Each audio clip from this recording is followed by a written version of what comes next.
Teman-teman mungkin sering lihat berita-berita tentang orang Jepang yang sering ngamuk ya atau sering teriak-teriak di jalanan. Itu mungkin salah satunya gara-gara mempunyai pekerjaan atau dipaksa lembur dengan jam yang tidak masuk akal ya teman-teman. Itu kasus yang terkenal yaitu Kenji Hamada, seorang pria umur 45 tahun ya. Dia pernah masuk berita itu bunuh diri karena kerja dalam satu bulan itu lebih dari 120 jam per bulannya teman-teman. Bayangin aja ya gimana rasanya lah badan itu, pasti capek banget. Yang hamil itu dipaksa mundur karena dianggap tidak apa bermanfaat lagi bagi mereka ya, atau tidak kompeten lagi ya dalam bekerja. Terus kemudian ketika hamil juga bisa dipindahkan ke posisi yang tidak diinginkan ya.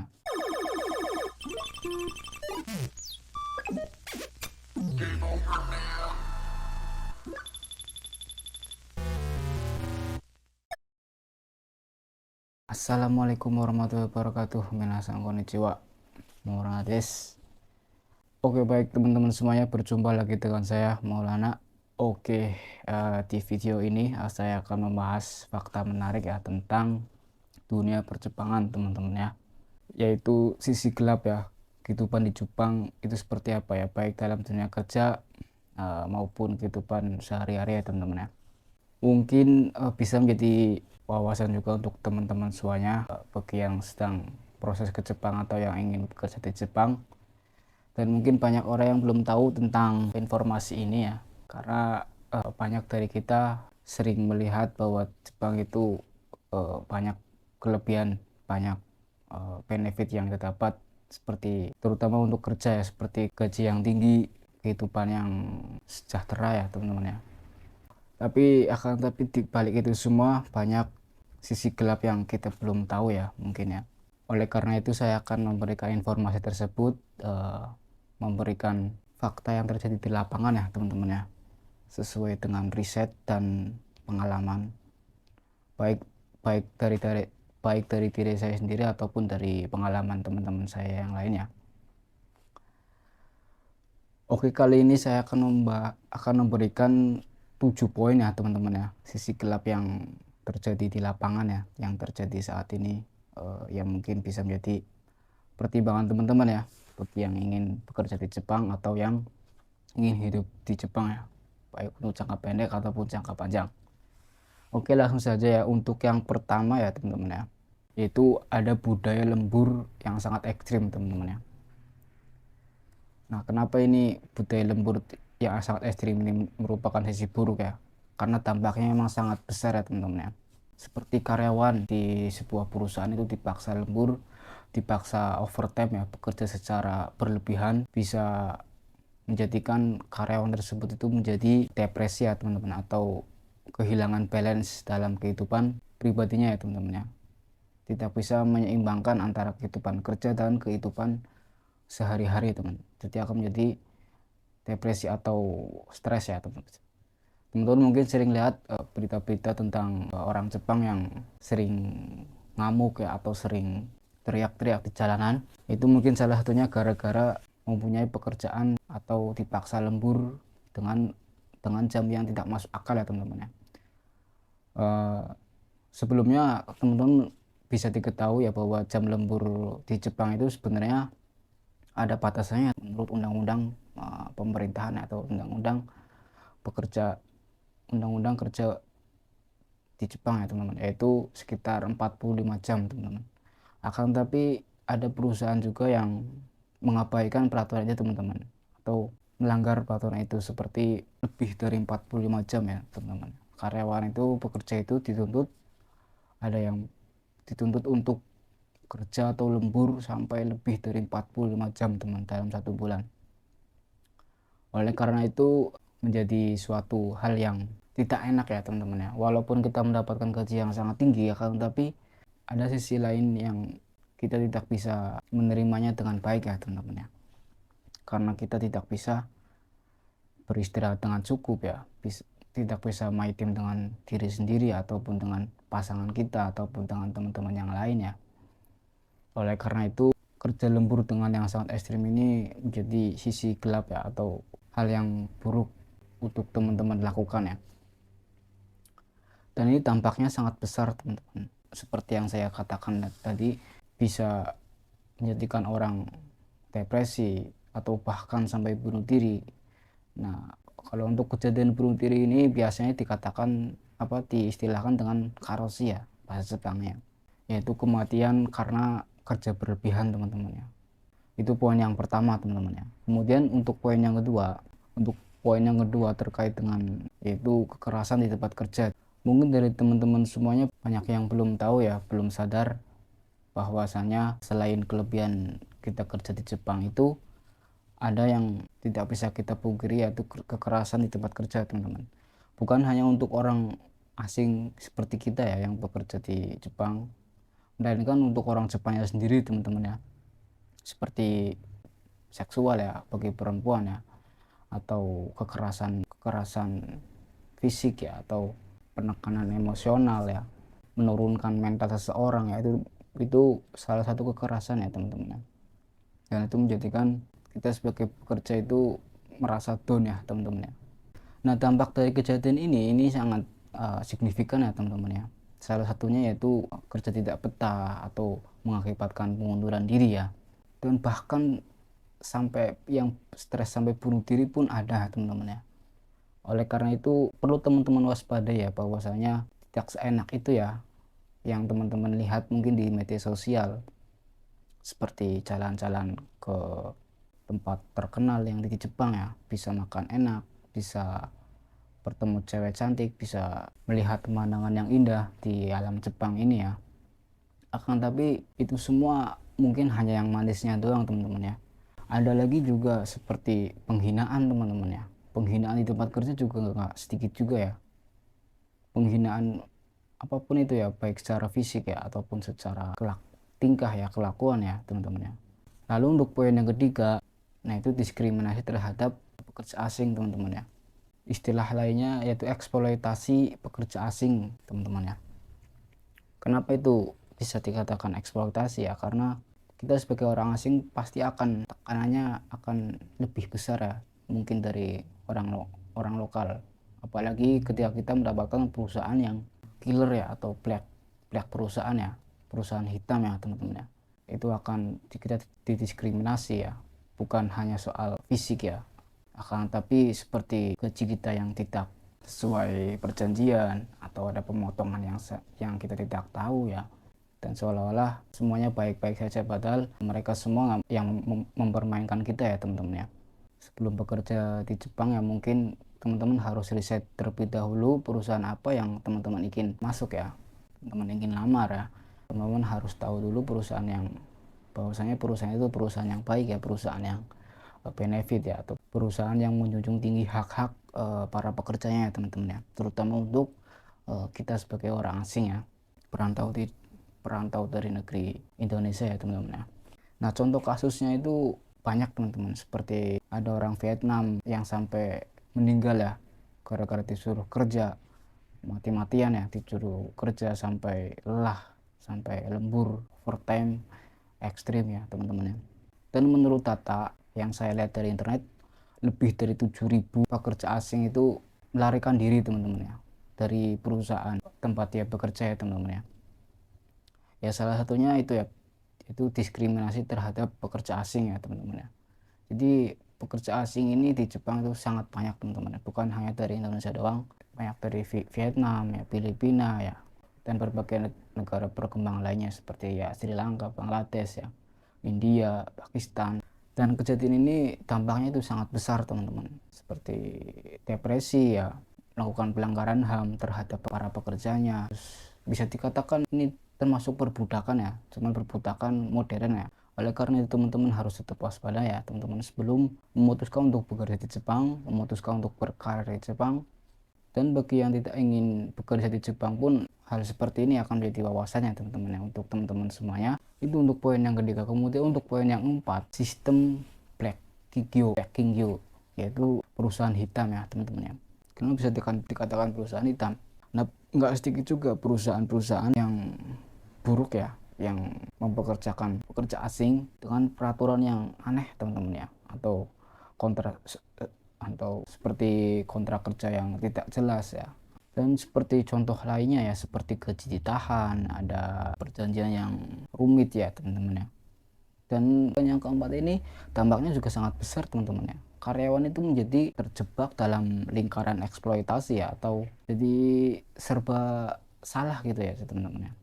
Tidak bisa keluar dari lingkaran tersebut ya kalau sudah masuk ya. Oleh karena itu teman-teman harus tetap memilih-milih ya, tetap harus mengecek-ngecek dulu ya perusahaan mana yang baik dan perusahaan mana yang jelek ya teman-teman ya. Nah, istilah ini tidak asing lagi mungkin bagi teman-teman semua yang sudah bekerja di Jepang ya teman-teman ya. Atau perusahaan hitam ini teman-teman akan sulit keluar ya, akan ditahan-tahan ya, atau sulit keluar dari stigma perusahaan ini ya teman-teman ya. Oke, itu mungkin untuk poin yang keempat ya teman-teman ya. Kemudian untuk poin yang kelima yaitu diskriminasi terhadap wanita teman-teman ya. Tidak sedikit juga pelanggaran-pelanggaran yang dilakukan orang-orang yang tidak bertanggung jawab terhadap wanita teman-teman ya. Apalagi di dunia kerja teman-teman ya. Banyak pelecehan-pelecehan yang terjadi di dalam dunia pekerjaan di Jepang ya teman-teman ya. Nah, diskriminasi wanita ini bisa berbentuk macam-macam ya teman-teman ya, seperti dipaksa mundur saat hamil ya.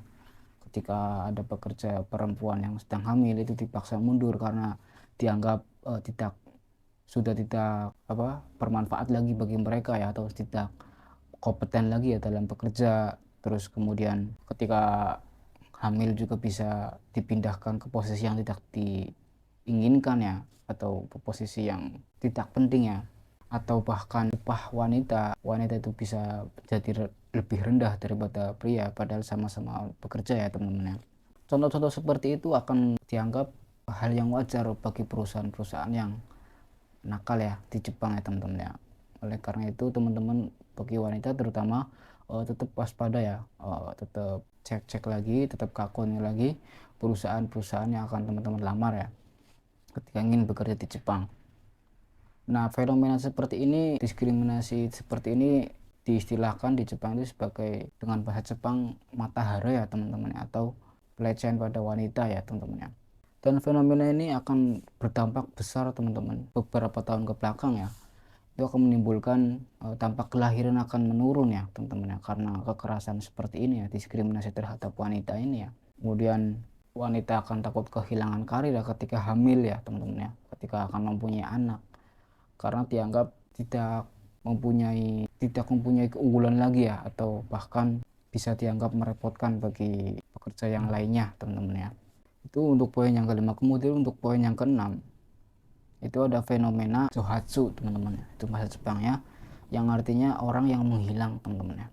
Nah, kenapa bisa terjadi seperti ini? Karena orang banyak tertimpa tekanan, itu akan menjadi stres, depresi, dan kemudian dia akan menghilang teman-teman ya, entah itu kemana, yang jelas dia menghilang dan tidak muncul lagi teman-teman ya, baik itu di tempat kerja, bahkan keluarga sendiri pun bahkan bisa tidak tahu teman-teman keberadaan posisinya. Ini sering terjadi untuk orang lokalnya atau orang Jepangnya sendiri.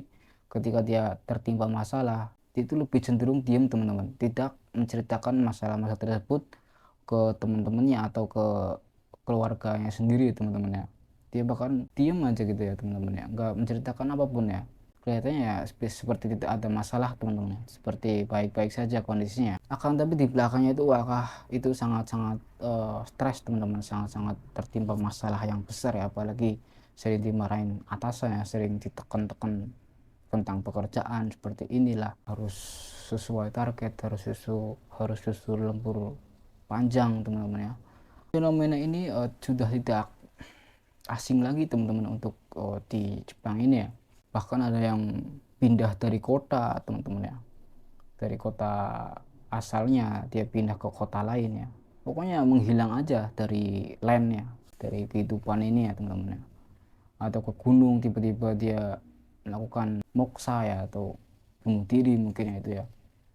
Wah, pokoknya itu sangat-sangat keras ya teman-teman tekanannya untuk pekerja lokal ya, untuk pekerja Jepangnya sendiri ya teman-teman ya. Mungkin teman-teman sudah sering lihat ya di internet bahwa peristiwa-peristiwa seperti ini ya, apalagi Zohatsu ini, yang orang tiba-tiba menghilangkan diri ya, keluar dari rumah, keluar dari aparto, dan tidak kembali lagi teman-teman ya, entah itu orangnya itu kemana ya. Kondisi seperti ini ya yang harus teman-teman waspadai ya, yang harus teman-teman ketahui ya, bahwasanya tidak seindah itu ya di Jepang ini. Banyak tekanan-tekanan yang akan kita timpa ya, akan kita terima ya teman-teman ya. Itu untuk poin yang keenam teman-teman. Terus kemudian untuk poin yang ketujuh, yaitu kematian karena kerja ya teman-teman, atau istilah kata lain karoshi teman-teman ya. Dan kejadian ini penyebabnya itu apa? Yaitu akibat kerja berlebihan itu ya sebenarnya kan kesehatan kita terganggu teman-teman, seperti serangan jantung ya, atau stroke, dan bahkan bisa bunuh diri lagi teman-teman, karena saking capeknya ya, atau saking menerima banyak tekanan yang bertubi-tubi gitu ya teman-teman. Dan menurut data yang saya lihat di internet ya, lebih dari 2000 pekerja itu bunuh diri teman-teman, atau menghilang dari bumi ini per tahunnya teman-teman ya. Nah, salah satu kasus yang terkenal yaitu Kenji Hamada, seorang pria umur 45 tahun ya. Dia pernah masuk berita itu bunuh diri karena kerja dalam satu bulan itu lebih dari 120 jam per bulannya teman-teman. Bayangin aja ya gimana rasanya lah badan itu, pasti capek banget ya, pasti nggak balance banget ya dengan kehidupannya sendiri ya teman-teman ya. Itu untuk poin yang ketujuh, atau untuk poin yang terakhir ya, kiranya seperti itu ya teman-teman ya, sisi gelap yang banyak orang mungkin tidak tahu ya, atau kejadian-kejadian yang di luar pikiran kita ya teman-teman ya, karena kita sering melihat bahwasanya kerja di Jepang itu enak ya teman-teman ya, gaji tinggi ya, kesejahteraan memadai ya teman-teman ya. Sebenarnya penyebabnya itu apa ya, kenapa fenomena-fenomena seperti ini mudah sekali terjadi di negeri Sakura ini ya teman-teman. Nah, menurut data ini ada salah satu budaya ya yang membuat fenomena ini terjadi teman-teman, yaitu satu, yang ada yang namanya gamang teman-teman ya, yang artinya itu menderita dalam diam itu dianggap mulia teman-teman ya, yang artinya ya kita harus memendam diri sendiri itu termasuk kegiatan yang mulia teman, padahal itu dampaknya lebih besar ketika kita melakukan hal tersebut teman-teman ya. Akan tapi hal itu dianggap mulia teman-teman ya. Oleh karena itu fenomena-fenomena ini sering terjadi teman-teman ya. Terus kemudian ada yang kedua, ada penyebab yang kedua, yaitu hierarki kaku. Itu yang artinya bawahan itu tidak boleh menentang atasannya teman-teman ya. Mau atasannya killer, mau atasannya membentak-bentak, menekan bawahannya, itu kita itu tidak kita tidak boleh menentang atasan teman-teman, apapun keputusannya itu ya. Pokoknya kita harus turut apa yang mereka katakan ya, kita disuruh ini harus itu ya. Makanya kita sulit sekali teman-teman untuk berdiskusi mungkin atau bertukar pikiran dengan atasan ya, apalagi yang tidak terbuka ya teman-teman ya, untuk masalah pekerjaan mungkin ya, karena ada budaya yang seperti itu ya teman-teman ya. Oke, mungkin itu saja ya teman-teman ya, informasi yang saya sampaikan terkait sisi gelap ya dunia kerja di Jepang ya teman-teman ya. Dari informasi ini mungkin akan menjadi pertimbangan teman-teman semuanya bagi yang ingin bekerja di Jepang atau yang sedang berada di Jepang. Oleh karenanya teman-teman harus tahu dulu ya apa saja ya kelebihan dan kekurangan ketika kita bekerja di Jepang. Dan itu saja mungkin video kali ini terkait perjepangan di konten ini ya teman-teman ya. Bagi teman-teman yang ingin bekerja di Jepang dan sedang proses Jepang, tetap semangat ya, terus ya jangan menyerah, semuanya pasti ada caranya ya teman-teman ya. Dan jangan lupa untuk dukung terus channel ini, karena akan terus memberikan informasi-informasi terkait dunia perjepangan, baik itu kerja atau jalan-jalan atau fakta-fakta menarik tentang negara Jepang ini ya teman-teman ya. Kemudian apabila video ini membantu, silakan untuk like, komen, dan subscribe terus ya, untuk dukung channelnya terus untuk terus berkembang. Oke, mungkin itu saja dari saya ya. Apabila ada kesalahan dalam pengucapan atau informasi yang saya berikan, mohon maaf sebesar-besarnya. Bila taufiq wal hidayah, wassalamualaikum warahmatullahi wabarakatuh. Arigatou gozaimashita.